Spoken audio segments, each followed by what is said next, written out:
ఇవాళ మీకు evening snacks కోసము పులి పొంగనాలు చూపించబోతున్నానండి. దీనికి కావాల్సిన పదార్థాలు చేసుకునే విధానం మీకు చూపిస్తాను. దీనికి కావాల్సింది చిటికెడు జీలకర్ర అండి,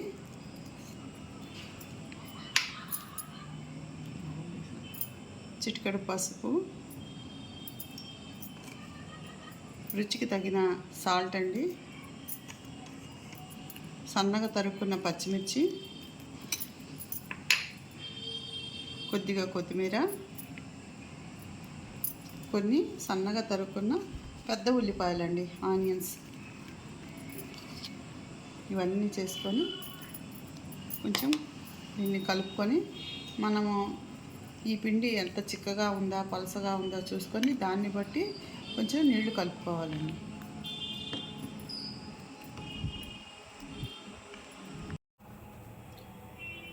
ఈ పాత్రని ఈ విధంగా పెట్టుకొని కొంచెం వేడి అయ్యాకండి దీంట్లో కొద్దిగా వేసుకోవాలండి.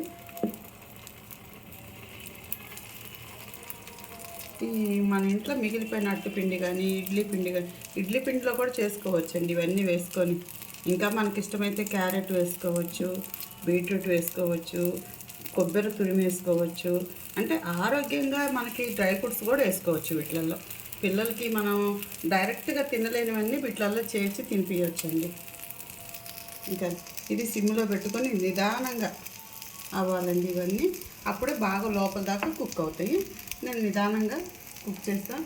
దీని మీద మటుకి కంపల్సరీ ఇది ఒక మూత ఉండాలండి, ఆవిరికి లోపల వరకు మగ్గిపోతాయి. ఇప్పుడు చూద్దామండి ఎలాగైనాయో. బాగా వేగిపోయినాయి ఒకవైపు.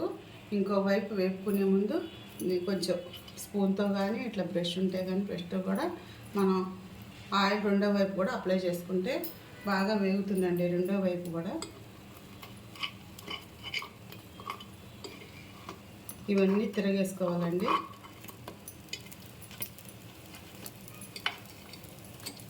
చక్కగా వేగినాయండి.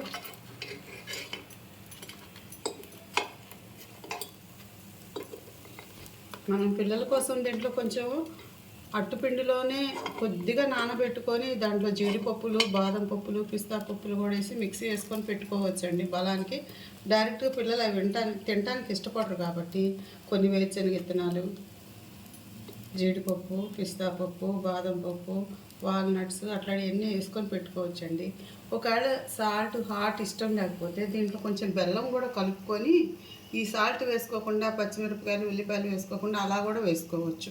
అట్లా కూడా ఇష్టంగా తింటారు. దాంట్లో డ్రై ఫ్రూట్స్ వేసుకుంటే ఇంకా బాగుంటుందండి. ఈసారి నేను చూపిస్తాను ఇంకొక వీడియోలో, అది చూపిస్తానండి. ఇది మళ్ళీ ఒకసారి ఒక 2 minutes ఇలా పెట్టుకోవాలండి.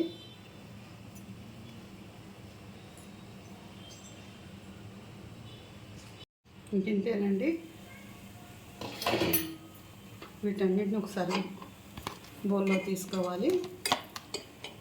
బాగా కుక్ అయింది, మంచి కలర్ వచ్చింది.